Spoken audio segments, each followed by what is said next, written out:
আজকে সকালবেলা good morning, তোমাদের সকলকে স্বাগত মনিকা ডেলি ব্লগে। তোমরা ব্লগ দিতে থাকো, আশা করি তোমাদের খুব ভালো লাগবে। দেখো যে ঘাস মরার আজকে ওষুধ দেওয়া হবে, তাই অনেক বড় বড় মানে ঘাস হয়েছে, তো তাই ঘাসগুলো আগে কেটে নিয়ে উপর থেকে তারপরে ঘাস মরার ওষুধ দেবে। আর ভীষণ বড় বড় হয়েছে, ওর মধ্যে যদি সাপ ঢুকে থাকে তাহলে মানে কি বলবো, আর দেখাই যাবে না, এত বড় বড় জঙ্গল হয়েছে। তাই জন্য ওনাকে ঠিক করা হয়েছে, উনি পরিষ্কার করছে, মানে ঘাসগুলো আগে উপর দিয়ে কেটে নিয়ে তারপরে ঘাস মরার ওষুধ দেবে। আর সকালবেলায় এতটাই আমি ব্যস্ত থাকি, তার মধ্যে থেকেও যাই হোক ওনাকে অনেকটা সময় দিয়েছি। উনি জিজ্ঞাসা করছিল এটা ওটা কী করবে না করবে, তা আমার তো সকালবেলা রান্না করতে হয়, বাসি কাজকর্ম করে। যাই হোক অনেকটাই আমি ব্যস্ত ছিলাম, তার মধ্যে থেকে তারপরে সকালবেলায় সমস্ত রান্নাবান্না করে ওকে খাইয়ে অফিসে পাঠিয়ে ওরা কী কাজ করছে সেটাই দেখতে বেরোচ্ছি বাইরে এখন।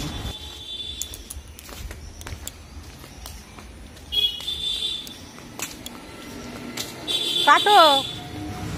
এখানে দেখো নীলকণ্ঠ গাছের চারিদিকটা পরিষ্কার করে দিয়েছে, কেননা ঘাস থাকলে ওষুধ দিলে গাছটা মরে যাবে তার জন্য। আর এখানে দেখো গাছে এখনও ফুল তুলিনি, ফুলগুলো পড়ে রয়েছে। আর ওনাকে দেখতে যাচ্ছি, উনি কী বলছে ডাকছে আমাকে, দেখে আসি। ও কেটে দিয়েছো? ওই যে বাইরের দিকে একটা রয়েছে, মালটা করে ফেলছো। এই কবে ফুল ফুটবে ঠিক আছে এই গাছগুলোর? ওই বেড়ার পাশে না কটা নীলকণ্ঠ ফুল গাছ আছে, ওগুলো দেখে ওষুধ দিবে। হ্যাঁ, বীজ ফেলেছি ওখানটায়, এই জায়গাটায় আছে, ওই ধারে তারও। ওই ওই দেখা যাচ্ছে, দেখো ওই দেখো নীলকণ্ঠ ফুল গাছ উঠবে বেড়ার মধ্যে উঠবে। এগুলো না, এগুলো না, ওই দূরে আছে দু একটা, আমি দেখছি, দাঁড়াও শরীর দেখিয়ে দিচ্ছি। যখন ওষুধ দিবা আমি আমি যখন থাকবো ফোনে ডাক দিও। এরকম কাটা আছে এই গাছগুলো। হ্যাঁ, কাটা মানে ফুটেছে তো। নীলকণ্ঠ কোনটা? এটা ওই কি বগনবিলিয়া না বকনবিলিয়া? ও বাড়ি ভর্তি পুঁইশাক গাছ, ওই দেখো ওইখানে একটা হয়েছে।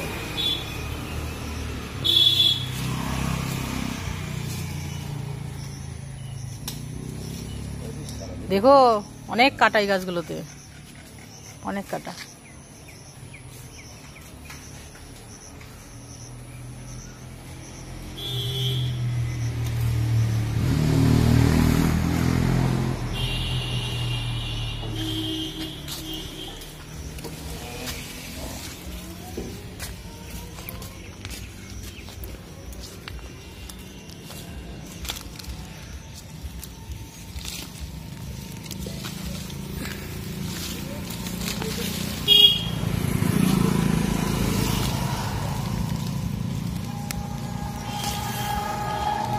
এই যে এখানে দুটো আছে, বুঝলা?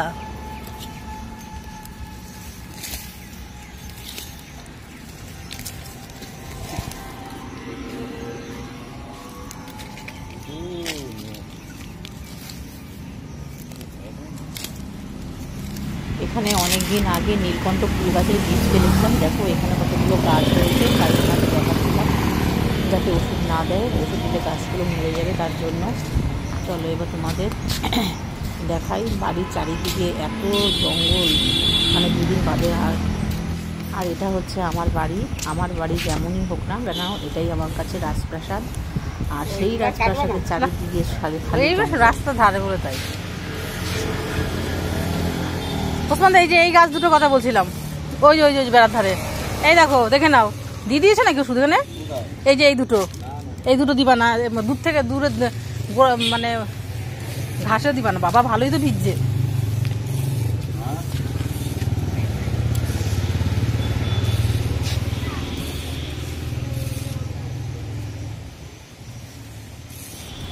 আর এক ঢোবে হবে। দুদিন বাদে বাদে বাড়ির চারিদিকে এত জঙ্গল হয়, সে কোনো সময় পরিষ্কার করা হয়, কোনো সময় ঘাস মরার ওষুধ দেওয়া হয়।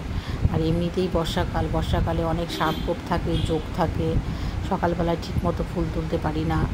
আর দেখো আমার বাড়িটার চারিদিকে এত যদি জঙ্গল হয় তাহলে কি ভালো লাগে বলো? তাই আমার বাড়িটা যেমনই হোক না কেন, এটাই আমার কাছে রাজপ্রাসাদ।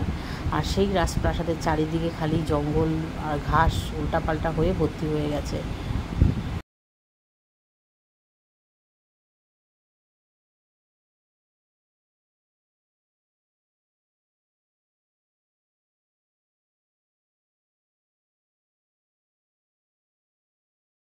সকালবেলায় এত কাজকর্ম থাকে, সেই কাজকর্ম ফেলে রেখে উনি যেহেতু ওষুধ দিচ্ছে তার পেছন পেছন আমাকে ঘুরতে হচ্ছে, নয়তো ফুল গাছে ওষুধ চলে গেলে গাছগুলো সব মরে যাবে, এর জন্য ওনাকে আমাকে দেখাতে হচ্ছে। তাই উনি ওষুধ দিচ্ছে, তাই আমি দাঁড়িয়ে রয়েছি। আর সত্যি কথা বলছি, সকাল থেকে এত গরম পড়েছে আমার আর ভালোও লাগছে না, মনে হচ্ছে কখন একটু ফ্যানের তলায় গিয়ে বসবো। যাই হোক, ওনার ওষুধ দেওয়া হয়ে গেলে, উনি চলে গেলে আমি একটু হাওয়াকে একটুখানি, অনেকক্ষণ ধরে ফ্যানের হাওয়া খাই না, ফ্যানের হাওয়া খেয়ে তারপরে কাজকর্ম করতে হবে।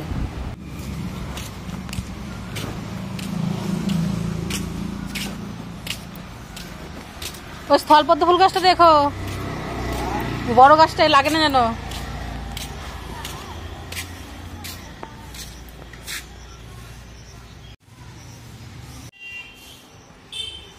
ঘাস মরার ওষুধ দেওয়া হয়ে গেছে, ঠিক 4-5 দিন বাদে থেকে সব লাল হয়ে যাবে, তখন তোমরা দেখলেই বুঝতে পারবে। তুমি এক কাজ করো, যে ওই দুটো তোলো। হ্যাঁ, ওই মরা দুটো এই দুটো বুনো তুলে, যেই গাছটা একটু ভালো সেটা ওই ওই ফাঁকা জাটা লাগিয়ে দেবো। হ্যাঁ, ভালো না না তুলে লাল আমি দেখাচ্ছি। তোলো, তুল ফেলো না। কত কত কি এই দেখো, সব শেকড় ছাড়ছিল, দেখেছো? কথা আগে অন্য কথা বলে দেবো। আর কি বলবো তোমাদের, ওর বাবা বলেছিল যে বড় বড় আনতে সুপারি গাছ। আরে বড় গাছ এনে বাঁচাতে পারবা? তো একই সাইজ হয়ে যাবে সব। সোজা আছে তো, দেখো। হ্যাঁ হ্যাঁ হ্যাঁ,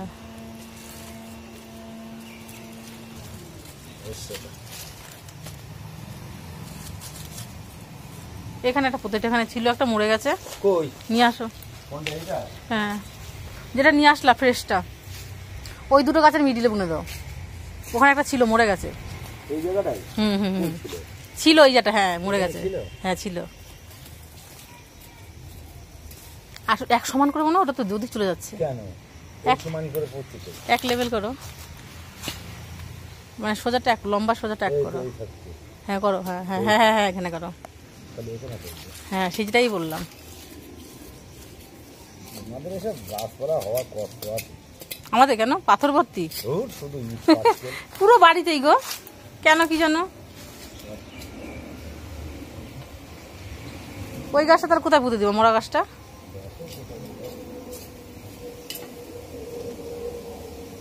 সুবিধি গাছের নিয়ম কি জানো? কি 3 বার তুলে পুঁততে হয়। কি 3 বার তুলে পুঁততে হয়। ও গাছ তুলে তুলে, কে তুলে তুলে পুঁতবে? গাছ কি হবে, বেশি তো মার তুলেও দিতে পারবো না। হ্যাঁ, আটু কত করো, কেন তো গাছটা একটু বড় আছে।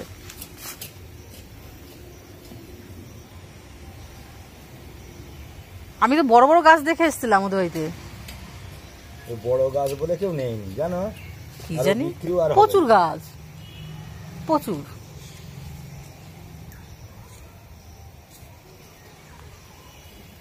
মাটি না হলে গাদা যায়।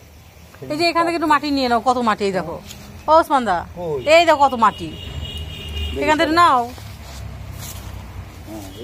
কত নরম মাটি এখানটায়, একটা বেশি করে নিয়ে যাও। হ্যাঁ হুম,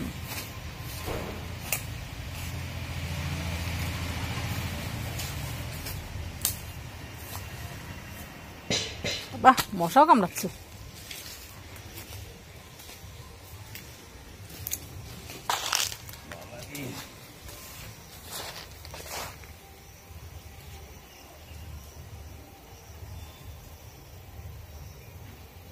আগলা রাখতে বুঝেছো? বুড়া আগলা রাখতে হয়। ওই গাছটা কেন এখানে পুঁতে দাও। কোথায় হবে না? এখানে দেখো পটল ভাজা করবো, তাই পটল কাটা কুচে নিয়েছি, আর ওখানে আলু পটল ভাবছি কষা কষা করে তরকারি রান্না করব। আর এখানে দেখো 4টে ডিম সিদ্ধ দিয়েছি।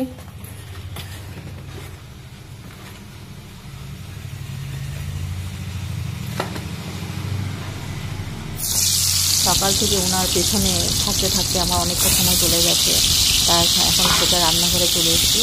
আজকে আর বেশি কিছু রান্না করবো না। এখানে দেখো পটল ভাজা করছি, সকালে তো রান্না করেছিলাম কিছুটা, আর ভাবছি আলু পটলের তরকারি রান্না করবো। আর এখানে দেখো পটল ভাজাগুলো হয়েও গেছে, আর এইরকম অবস্থা আমার বাড়ির চারিদিকে জঙ্গল। তারপরে এই দেখো তোমাদের সাথে কথা বলতে বলতে এখানে আলু পটলের তরকারিটাও রান্না করা হয়ে গেছে। খুবই গরম তরকারিটা রান্না করা হয়ে গেছে। দেখতে কেমন হয়েছে অবশ্যই কমেন্ট করে জানাবে। এই দেখো এখনও কড়াই থেকে নামাইনি। রান্না হয়ে গেছে অথচ রান্নাঘর একদম ছড়িয়ে রয়েছে। রান্না করে বাসন মাজিনি এখনও। জামা কাপড় কাচতে গেছিলাম, জামা কাপড় কেচে চলে আসলাম। এখন এই বাসনগুলো মেজে নেব। এখানে দেখো দুটো কৌটো ধুয়ে দিয়েছিলাম। একটা কৌটোর মধ্যে রাখবো কিশমিশ, আর একটা কৌটোর মধ্যে আমন্ড দুধ ঢেলে রেখেছি, ওর মধ্যে সব ধরেনি বলে। আর একটা কৌটোর মধ্যে আমন্ড দুধ ঢেলে রাখবো। আর এই কিশমিশটা নিয়ে এসছে আমাদের মানে যে মেন বড় বাজার সেখান থেকে। আর কিশমিশগুলো এত ভালো খেতে। আর পাশে যে দোকান সেই দোকানের কিশমিশগুলো অতটা ভালো না, সেখান থেকে নিয়ে এসেছিলাম আগে 100। যাই হোক তারপরে ওই কিশমিশটা প্যাকেটটা দেখে ভালো লাগলো যে কিশমিশগুলো ভালো অনেক, তাই জন্য পরে আবার এই প্যাকেটটা কিনে নিয়ে এসেছি। তাই কিশমিশটা ঢালা হয়নি, তাই কৌটোর মধ্যে এখন ঢেলে নিচ্ছি। আর দু একটা মুখে দিয়েও দেখেছিলাম ভর্তি ফুটে, কিশমিশটা খুবই ভালো। আর এখানে দেখো আমুল দুধ 250 নিয়ে এসেছিলো, একটা কৌটোর মধ্যে ঢেলেছি। এইখানে ওই কৌটোয় ধরছিল না বলে এই কৌটোটার মধ্যে ঢেলে নেবো এখন।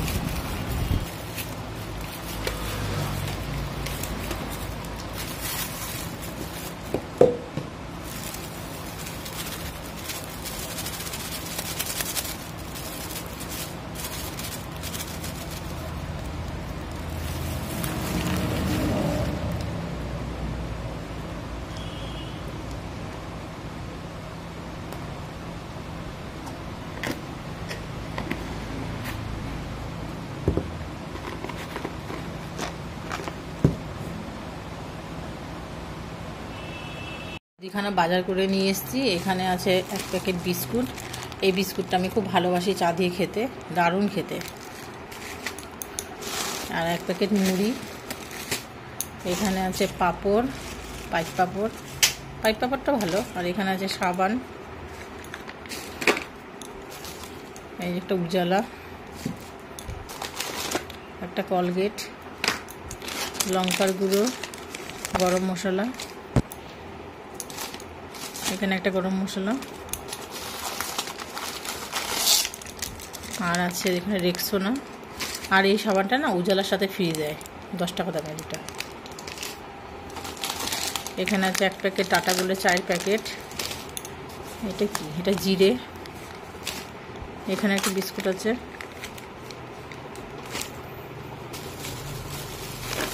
এখানে মুগ ডাল 1 কেজি। এখানে অরহরের ডাল আছে। এখানে চিনি 1 কেজি। আর এখানে হচ্ছে হলুদ। আর এখানে আছে কিশমিশ। এটা কি? ও এটা পোস্ত। এই পোস্ত। এখানে সানলাইট 1 প্যাকেট। এটা লবণের প্যাকেট, এই যে লবণের প্যাকেট। আর আছে এটা তেল তো 2 প্যাকেট কেটে নিয়েছি। এই দেখো এগুলোই বাজার করে নিয়ে এসেছি।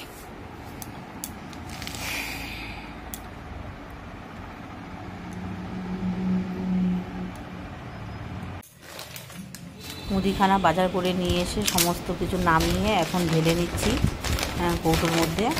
আর সকাল থেকে তো দেখলেই যে আমার বাড়ির পেছনে ডান দিকে বা দিকে সামনে মানে কয়দিন বাদে বাদে এত পরিষ্কার করা হয়, তারপরেও এত জঙ্গল।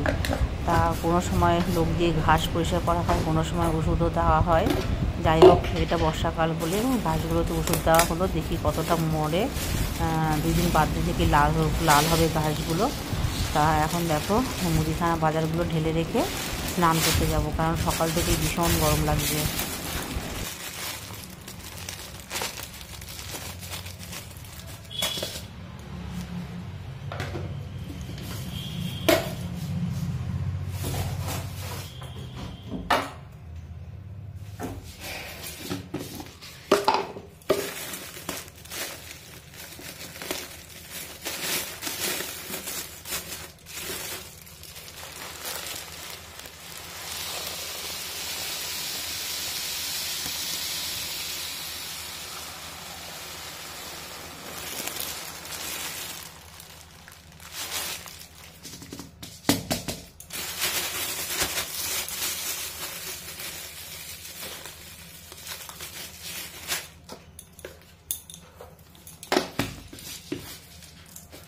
তোমাদের যদি ভিডিওটা ভালো লাগে তাহলে like, comment, share and subscribe করে দিও। দেখা হচ্ছে নেক্সট ব্লগে। টাটা।